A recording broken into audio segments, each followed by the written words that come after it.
Assalamualaikum warahmatullahi wabarakatuh. Pemirsa, kita berjumpa kembali dalam Tafsir Al-Misbah mengenal surat Al-Baqarah bersama Bapak Quraisy Shihab. Pada episode sebelumnya kita telah mendengar penjelasan mengenai tanda-tanda orang yang beriman dan orang kafir. Nah, pada episode kali ini kita akan kembali membahas surat Al-Baqarah dimulai dari ayat yang ke-8. Mengenai bagaimana karakter yang ketiga dari manusia, yaitu orang-orang yang munafik, yang biasanya cenderung untuk menampakkan keimanan mereka dan menutupi kekufuran mereka. Yang pasti tanda-tanda dan karakter orang-orang yang munafik ini akan dijelaskan lebih jauh oleh narasumber kita, Pak Quraisy Shihab. Assalamualaikum warahmatullahi wabarakatuh. Waalaikumsalam warahmatullahi wabarakatuh. Iya, selain Pak Quraisy juga ada 3 orang panelis di sini. Yang pertama adalah Mas Saidiman. Ini adalah seorang mahasiswa Fakultas Usuluddin UIN Syarif Hidayatullah Jakarta. Ya, terima kasih sudah hadir. Assalamualaikum warahmatullahi wabarakatuh.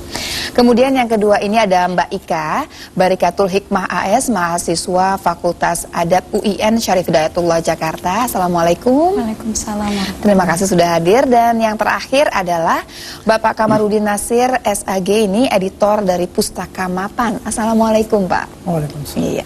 Selain itu juga ada ini ibu-ibu dan bapak-bapak dari pertama pengajian Anissa pengurus pusat Bayangkari, kemudian juga dari Paguyuban Ikhlas, serta dari pengajian Al-Kamal. Terima kasih ibu bapak sekalian sudah hadir di sini. Dan pemirsa, sebelum kita dengar uraian dari Pak Quraisy Shihab, akan kita dengarkan dulu jeda iklan berikut ini. Pemirsa, kita kembali dalam program Tafsir Al-Misbah mengenal surat Al-Baqarah bersama Bapak Quraisy Shihab. Langsung kita persilakan Pak Quraisy untuk memulai penjelasannya. Silakan, Pak. Terima kasih. Bismillahirrahmanirrahim. Alhamdulillah wassalatu wassalamu ala Rasulillah wa ala alihi wa ashabihi wa man wala. Kali ini kita akan membahas firman Allah dimulai dari ayat ke-8. A'udzubillahi minasyaitonirrajim. Wa minan nasi may yaqulu amanna billahi wa bil yaumil akhir wa ma hum bimu'minin. Episode yang lalu suratul Baqarah berbicara tentang orang-orang bertakwa dan orang-orang kafir. Kali ini dia berbicara tentang orang-orang munafik.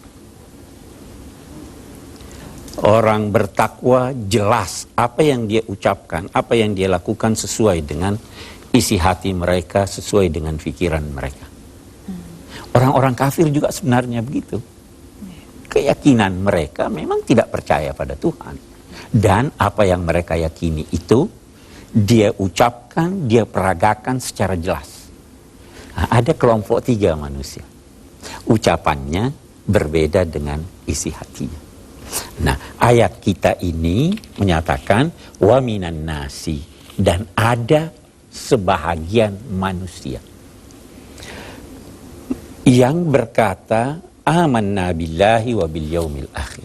Kami sudah percaya tentang wujud Allah, kami juga percaya tentang keniscayaan hari kiamat. Itu ucapannya wa ma hum bimu'minin, padahal mereka itu bukanlah orang-orang beriman. Nah, inilah awal ayat ini berbicara tentang kelompok yang kemudian dinamai munafik. Nah, munafik itu apa sih sebenarnya? Munafik itu terambil dari kata nafiqa. Nafiqa itu sejenis tikus. Tikus punya terowongan. Ada 2 lubang. Kalau dia dikejar di sini, dia keluar di sana. Kalau dia dikejar dari sana, keluar dari situ. Itu juga kata nafak, terowongan. Terowongan kan itu punya 2 muka. Maka orang yang memiliki bermuka 2 dipersamakan dengan tikus ini tadi, itu munafik. Ayat-ayat kita ini di suratul Baqarah berbicara tentang orang munafik dalam 13 ayat.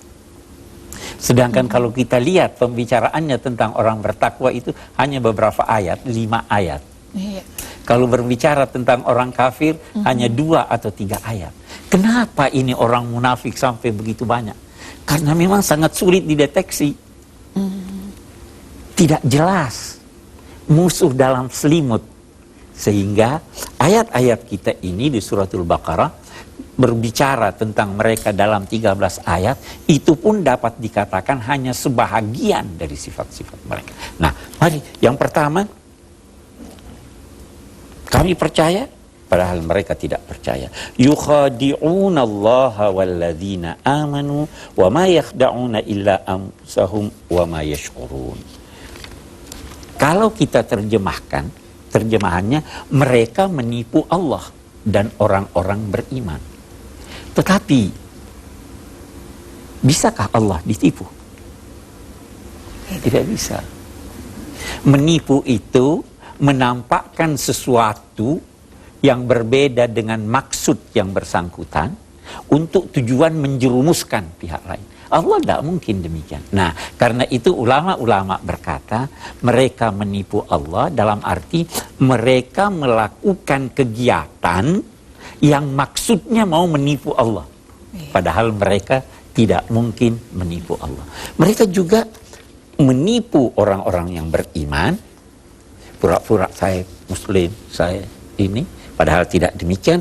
Maka karena itu upaya mereka terhadap orang beriman demikian.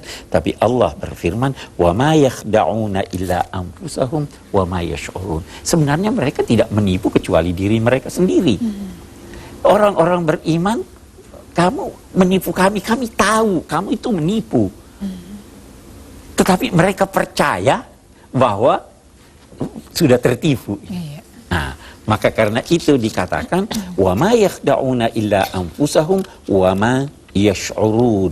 Mereka itu tidak menipu kecuali diri mereka, tetapi mereka tidak sadar. Mereka tidak sadar bahwa sebenarnya menipu diri mereka sendiri. Nah, mengapa mereka tidak sadar? Lanjutan ayat ini menjelaskan fi qulubihim maradun. Di dalam hati mereka ada penyakit. Penyakit hati, hati itu wadah. Bisa berisi ilmu, bisa berisi kesabaran, bisa berisi ketakwaan, wadah. Bisa juga berisi apa? Kebohongan, dengki, iri hati. Itu semua di dalam hati. Nah, dalam hati mereka itu ada penyakit. Karena ada penyakit, maka dia tidak sadar. Fi qulubihim maradun, maka apa? Fazadahumullahu marada. Allah menambah penyakit itu. Nah, kita lihat perlahan-lahan. Apa yang dimaksud dengan Allah menambah penyakit? Kalau sepintas orang berkata, masa orang sakit ditambah penyakitnya oleh Allah? Kan mestinya disembuhkan. Nah, Allah menambah penyakit buat mereka dalam arti Allah membiarkan mereka. Karena mereka tidak mau. Ada sistem, saya ingin gambarkan nanti di sini ayat ini. Kalau orang sakit tidak mau berobat, sembuh? Tidak. Bertambah penyakitnya? Iya. Oke, beginilah orang-orang munafik itu. Dia ada penyakit, dia tidak sadar bahwa dia sakit, maka apa akibatnya? Bertambah penyakitnya. Jadi yang dimaksud Allah menambah penyakit mereka, Allah menambahnya berdasar sistem yang diberlakukannya dalam kehidupan ini. Siapa yang sakit tidak mau berobat, bertambah penyakitnya. Siapapun begitu. Orang-orang munafik ini hatinya sakit, dia tidak mau mendengar nasihat, tidak mau makan obat, fazadahumullahu marada, maka Allah menambah penyakit buat mereka itu, walahum adzabun alimun bima kanu yakdzibun, dan mereka akan mendapatkan siksa yang pedih disebabkan karena kebohongan mereka menipu tadi. Oke, saya ingin sedikit kembali lagi untuk melihat ayat kita ini. Kita pernah atau kita sering berkata orang itu tidak punya perasaan. Ya, Iya. hati itu, perasaan itu, itulah yang melahirkan iman. Itulah yang melahirkan akhlak. Itu orang tidak punya perasaan. Masa makan sendiri, tidak ngajak. Ya, tapi dia tidak ada akhlaknya. Iman itu juga tempatnya di hati. Nah, karena hatinya sakit, maka dia tidak mau percaya. Karena hatinya sakit, dia tega menipu. Karena hatinya sakit, dia tega berbohong. Nah, jadi mereka tidak sadar bahwa ada penyakit di dalam hatinya. Penyakit itu ketidakseimbangan. Kalau orang tidak seimbang, itu namanya dia sakit. Tidak seimbang fisik. Ah, ini Ibu Lola ini paling tahu nih soal ini. Oke, kita lanjutkan. Wa idza qila lahum la tufsidu fil ard qalu innama nahnu muslihun. Kalau ada orang yang berkata pada mereka, jangan melakukan pengrusakan di bumi, mereka menjawab, kami ini semata-mata adalah pelaku-pelaku kebajikan. Saya jelaskan. Merusak di bumi. Apa artinya merusak di bumi? Bumi Allah ini diciptakan bisa berfungsi dengan sangat baik. Kalau saya berkata kursi ini baik, karena apa? Dia dapat berfungsi untuk saya duduki. Kalau ada kekurangannya, saya patahkan kursi ini, itu berarti saya merusak kursi ini. Nah, mereka itu melakukan pengrusakan di bumi. Dalam arti, manfaat yang ada di bumi ini, mereka lakukan kegiatan sehingga dia tidak berfungsi dengan baik. Nah, walaupun begitu, mereka tidak mau mengaku. Bahkan mereka berkata, kami yang melakukan perbaikan. Melakukan perbaikan itu ada dua macam. Kursi ini kalau saya pelihara sehingga tetap baik, itu namanya saya melakukan perbaikan. Kursi ini kalau saya dandani sehingga bisa digunakan lebih baik dari semula, itu juga namanya saya melakukan perbaikan. Saya melakukan nilai tambah untuk itu. Nah, apa yang dikatakan oleh munafikin? Kamu merusak, kamu ini. Jangan lakukan pengerusakan. Tidak, kami yang melakukan perbaikan, bukan kamu. Oke. Ala innahum humul mufsidun walakin la yash'urun. Mereka sebenarnya mereka itulah para perusak, tetapi mereka tidak sadar bahwa mereka perusak. Itu ada hal. Ada orang bodoh tahu dirinya bodoh. Iya. Ya toh? Ada orang bodoh tidak tahu bahwa dirinya bodoh. Nah, ini munafik nih begini nih. Dia kira dia melakukan pengerusakan, dia anggap saya melakukan perbaikan. Seorang yang beriman, seorang yang soleh, itu menyadari kebodohannya, sehingga kalau ditanya dia tidak tahu, saya tidak tahu. Dan dia berusaha untuk belajar. Kalau ini sudah salah, masih merasa diri benar. Ya kan? Wa idza qila lahum la tufsidu fil ard qalu innama nahnu muslihun ala innahum humul mufsiduna walakin la yash'urun. Baru wa idza qila lahum aminu kama amanan nas qalu anu'minu kama amanas sufaha. Apabila ada orang berkata pada mereka menasihati, percayalah sebagaimana orang-orang beriman ini percaya. Apa jawabannya? Apa kamu mau suruh saya percaya seperti orang-orang picik itu? Orang-orang bodoh itu. Jadi dia menganggap orang yang taat beragama itu orang bodoh. Nah, sekarang kan banyak juga yang begitu. Iya. Orang yang taat beragama, ketinggalan Anda. Iya. Itu sikap munafik itu. Nah, ini yang digambarkan di sini. Pak Quraisy, ini kan tanda-tanda atau karakter dari orang-orang munafik ini kan ternyata banyak ya Pak Quraisy ya. Rasanya baru separuh dan barangkali ini sudah banyak pertanyaan yang timbul. Sebelum kita jabarkan lebih jauh, rasanya kita mesti break lagi Pak Quraisy ya. Dan kami akan kembali masih dengan karakter atau tanda-tanda dari orang-orang munafik sesaat lagi. Pemirsa, kita kembali dalam tafsir Al-Misbah mengenal surat Al-Baqarah bersama Pak Quraisy Shihab. Dan akan kita lanjutkan kembali penjelasan Pak Quraisy mengenai tanda-tanda orang yang munafik. Silakan Pak. Baik, kita lanjutkan. Ada sedikit yang saya ingin garis bawahi dari ayat yang sudah kita terangkan tadi. Wa idza qila lahum la tufsidu fil ard. apabila dikatakan kepada mereka jangan melakukan pengrusakan di bumi. Bumi itu besar ya. Ini mengisyaratkan bahwa kerusakan itu walaupun kecil, dia bisa menjalar sehingga melebar. Itu sebabnya dia tidak katakan jangan melakukan pengrusakan di kota kamu, jangan melakukan pengrusakan di rumah kamu, karena kejahatan mudah sekali tersebar. Karena itu ayat ini berkata di bumi. Anda apalagi sekarang ini kita melakukan satu pengrusakan, melihat di TV itu anak-anak kita kalau yang baik dia tiru baik, kalau buruk bisa tersebar luas. Oke.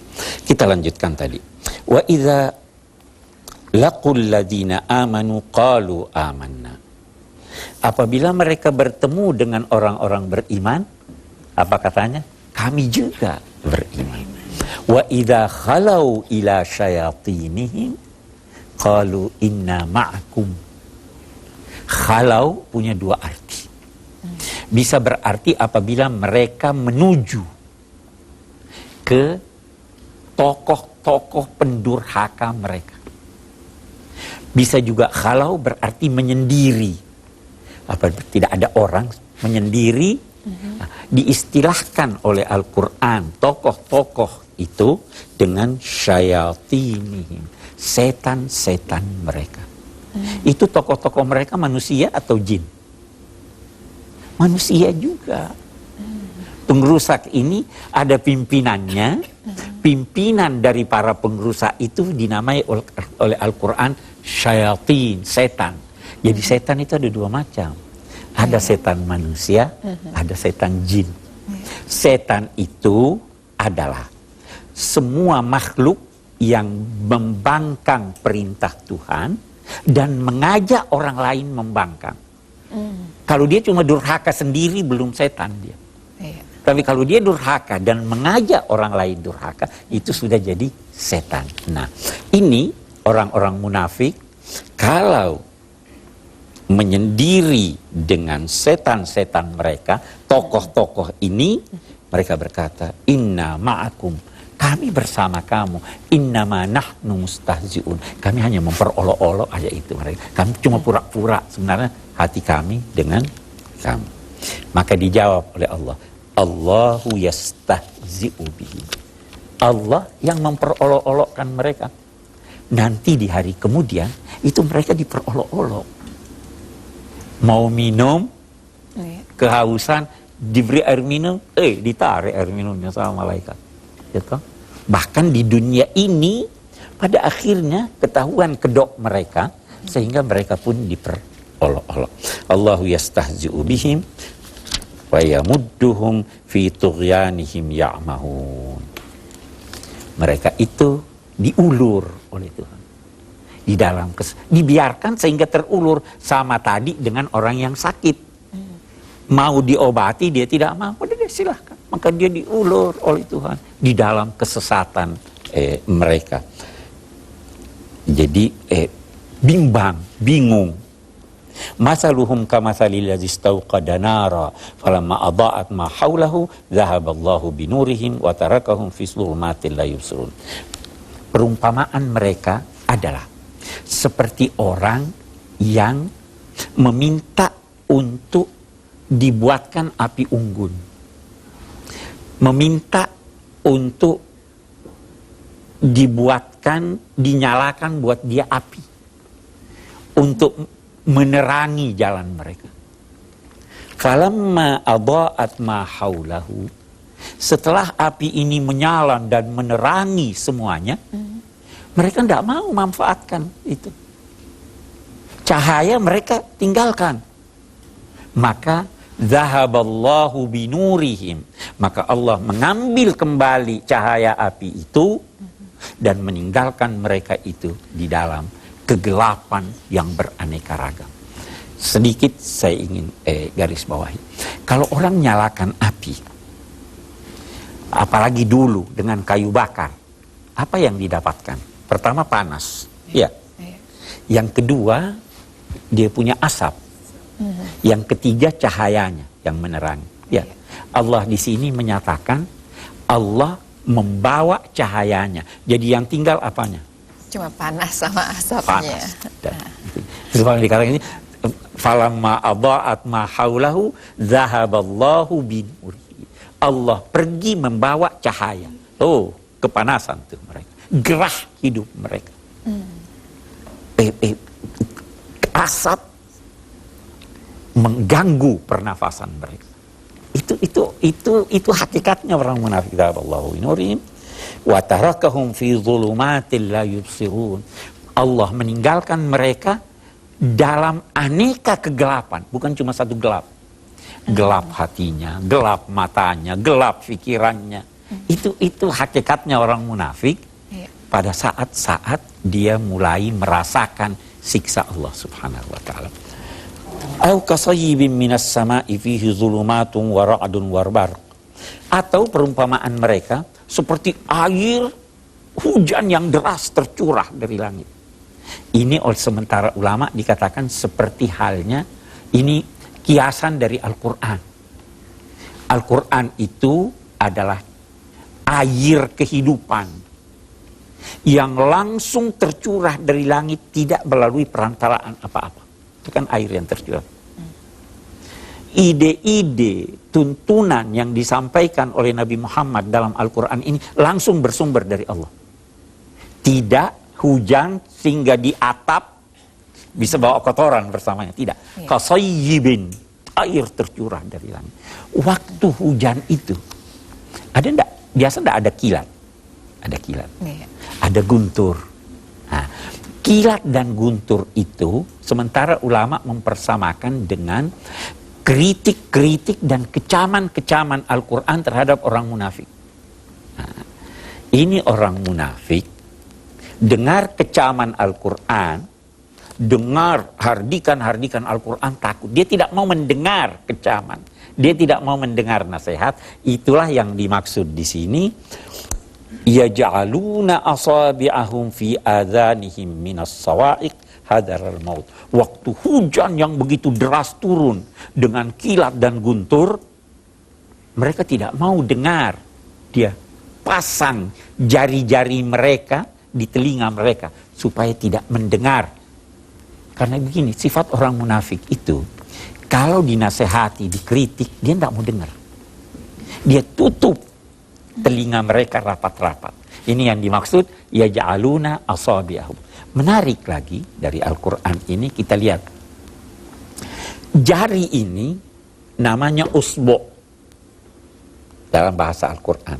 Ujungnya dinamai anmula. Mestinya cukup dikatakan mereka meletakkan ujung jari mereka. Iya. Tapi di sini dia katakan dia meletakkan jari-jarinya. Apa maksudnya itu? Kalau ujung jari barangkali masih ada lubang yang bisa ini. Ini semua jarinya dia masukkan. Tidak mau mendengar kritik, tidak mau mendengar nasihat. Itu sifat orang. Yaj'aluna asabi'ahum fi adhanihim hadaral maut. Takut. Wallahu muhitun bil kafirin. Padahal Allah itu sudah meliputi semua orang kafir. Dia tahu sudah diblokade oleh Tuhan. Sudah dilingkungi. Mau ke sini Tuhan ada, mau ke sana Tuhan ada. Wallahu muhitun. Yakadul barqu yakhtafu absarahum. Hampir-hampir saja kilatan cahaya kilat itu menyambar mata mereka. Ada kilat itu yang hampir-hampir saja menyambar. Kullama adha'a lahum masyaufi. Kalau ada kilat, mereka dalam kegelapan. Ada kilat, ada cahaya. Ada cahaya, terusik sedikit. Mereka jalan. Tapi kan kilat itu cuma sebentar.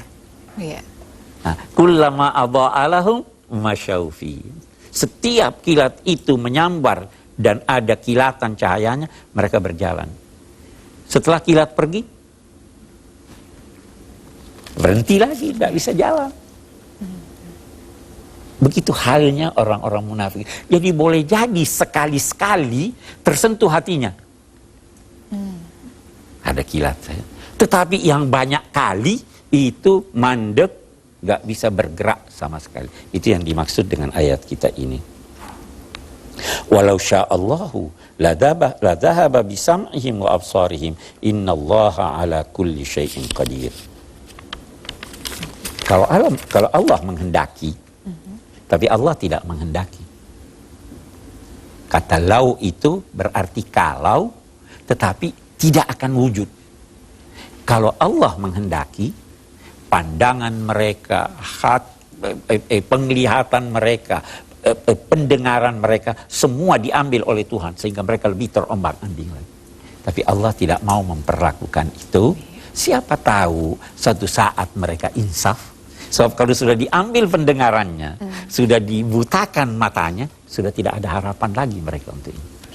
Ini orang munafik, siapa tahu masih mempan nasihat itu kepada mereka sehingga mereka kembali. Sebenarnya lau sya'allah la dhahaba bisam'ihim wa absarihim innallaha ala kulli syai'in qadir. Ini keterangan mengenai tanda-tanda daripada orang munafik ini makin jelas buat kita ya. Tapi saya rasa pertanyaan pasti akan banyak timbul di ibu-ibu juga panelis kita ini Pak. Tapi sebelum kita masuki segmen tanya jawabnya, kita akan jeda iklan sejenak dan kami akan kembali lagi masih dalam Tafsir Al-Misbah mengenal surat Al-Baqarah. Pemirsa, kini kita masuki segmen tanya jawab di Tafsir Al-Misbah mengenal surat Al-Baqarah bersama Pak Quraish Shihab. Dan tadi kita mulai dari ayat ke-8 surat Al-Baqarah. Langsung kita menuju panelis kita. Yang pertama adalah Saidiman. Silakan. Assalamualaikum warahmatullahi wabarakatuh. Waalaikumsalam warahmatullahi wabarakatuh. Pak Quraish, pada masa Rasulullah, Rasulullah sebagai pemimpin, bukan hanya pemimpin agama tapi juga pemimpin politik, dia selalu mengetahui umatnya yang munafik, saya kira. Tapi pada kenyataannya Rasulullah jarang atau mungkin tidak pernah memberikan sanksi kepada orang-orang yang munafik itu. Sementara pada masa sekarang kita lihat banyak orang-orang yang mengaku tahu tentang orang-orang Islam yang lain bahwa mereka munafik, Islamnya kurang dan lain sebagainya. Lalu dengan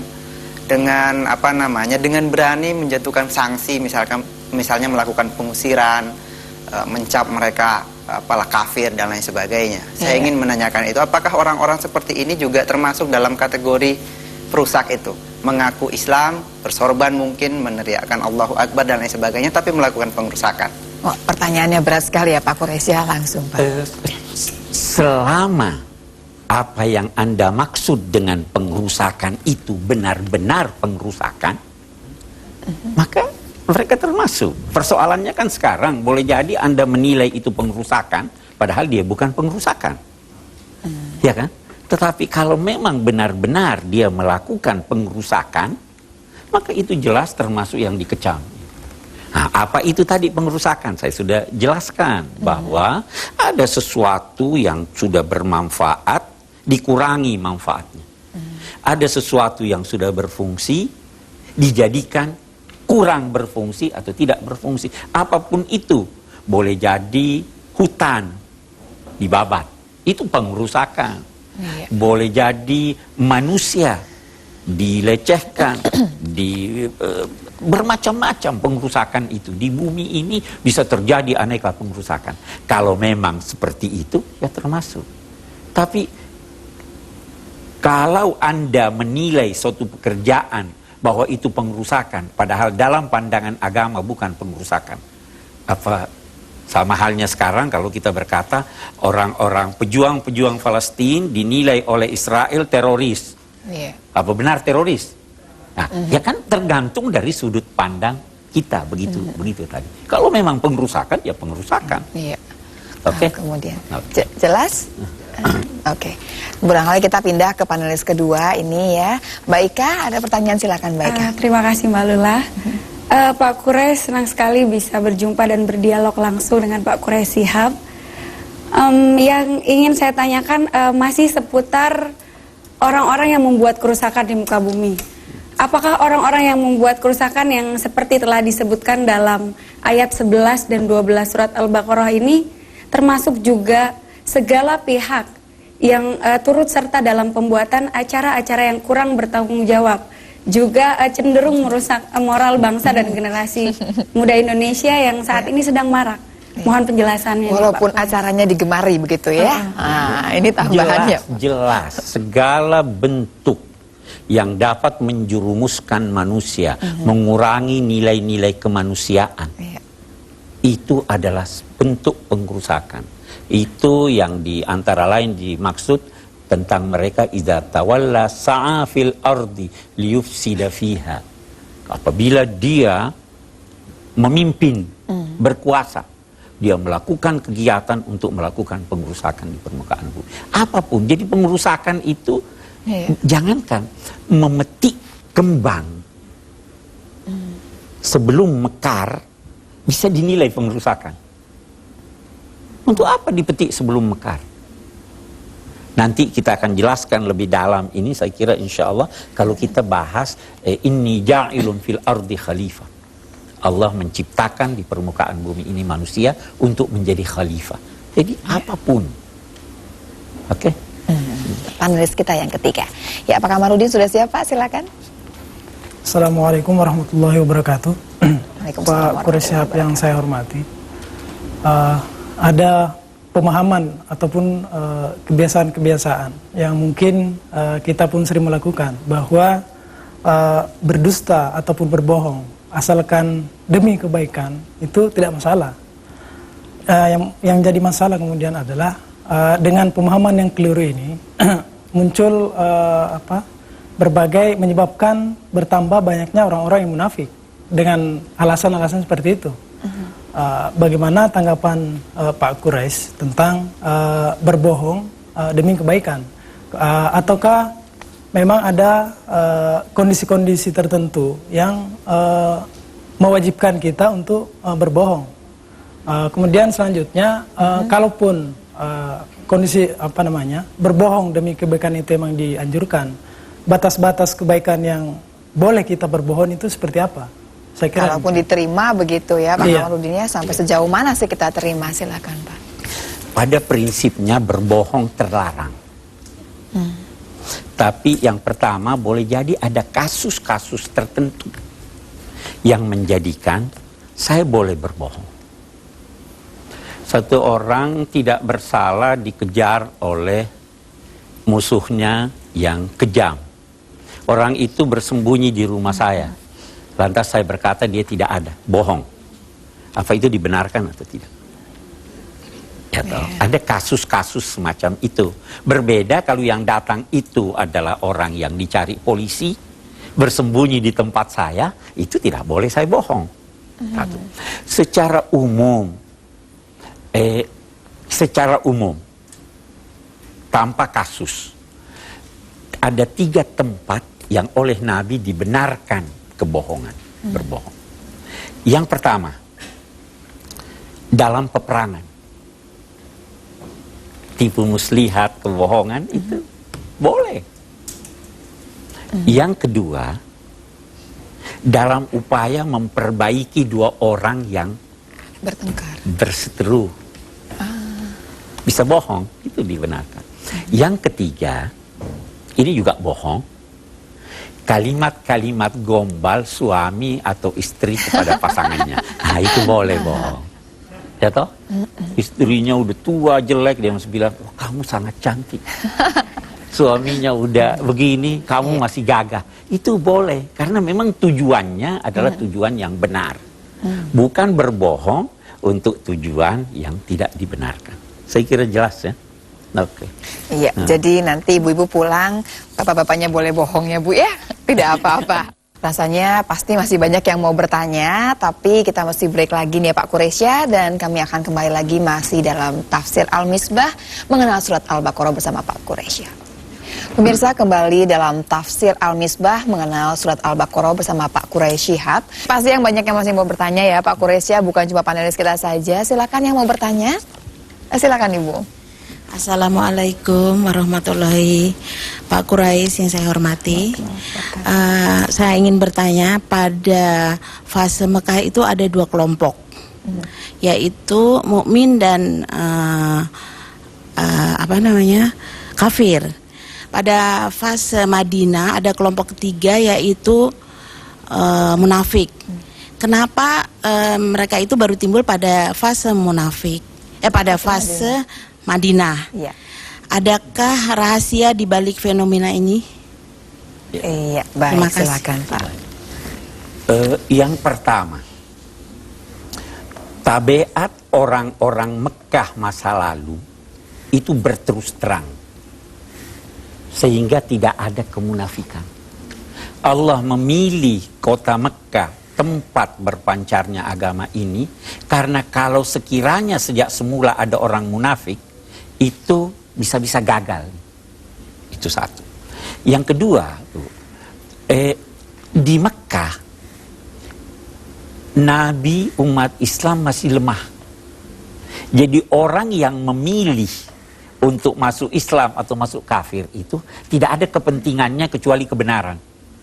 Tapi waktu di Madinah, Islam sudah mulai maju, sudah ada masyarakat Islam, sudah ada kegiatan ekonomi, sudah ada kedudukan. Nah, di sini ada orang-orang yang tidak percaya, tapi karena mau meraih kedudukan, dia menjadi munafik. Kalau di Mekah itu tidak ada, orang tertindas. Ya, toh, itu sebabnya kemunafikan baru muncul di Madinah. Di Mekah tidak ada orang munafik. Saya kira jelas. Iya.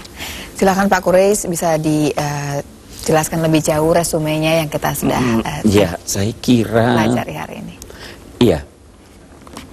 Yang pertama barangkali yang kita mau lihat di sini, bahwa Allah Subhanahu wa Ta'ala menjelaskan tentang sifat-sifat munafik, antara lain bahwa mereka itu merasa selalu benar, enggan menerima nasihat atau koreksi. Anda lihat deh itu, orang yang merasa dirinya benar, dinasehati tidak mau, itu tanda-tanda seorang yang munafik. Tandanya yang kedua adalah mereka melakukan pengerusakan. Dalam arti bahwa mereka itu tidak memelihara bumi ini, tidak memelihara wilayahnya, dan merusaknya, melakukan kegiatan yang mengurangi manfaatnya, untuk orang lain, untuk dirinya sendiri. Saya tadi beri contoh membabat hutan. Banyak orang yang babat hutan, dia merusak untuk dapat keuntungan sendiri. Nah, itu pertanda perbuatan orang-orang munafik. Ya, toh? Nah, yang ketiga barangkali dari tanda-tanda yang dikemukakan di sini adalah bahwa mereka itu merasa resah, merasa terombang-ambing pada saat-saat ada muncul kesadaran sedikit di dalam hati. Bingung, bagaimana ini demikian? Itu saya kira yang bisa kita simpulkan dari apa yang kita baca dan pelajari hari ini. Iya, baik, terima kasih banyak Pak Quraisy atas penjelasannya. Saya rasa cukup jelas mengenai tanda-tanda orang yang munafik. Insya Allah kita terhindar dari menjadi orang munafik tersebut. Mudah-mudahan kita diberi jalan ya. Kemudian juga terima kasih kepada ibu bapak sekalian yang sudah hadir di studio pagi ini. Terima kasih pada para panelis, terutama Pak Kamarudin barangkali membuka lagi barangkali ya. Jangan lupa berbohong itu apapun ceritanya tidak dibenarkan ya Pak Quraisy ya. Kecuali yang 3 tadi. Tapi cuma 3 loh, kalaupun niatnya baik begitu ya Pak Quraisy ya. Dan terima kasih banyak atas perhatian dan kebersamaan Anda. Insya Allah kita bisa berjumpa lagi besok dalam episode berikutnya. Wassalamualaikum warahmatullahi wabarakatuh.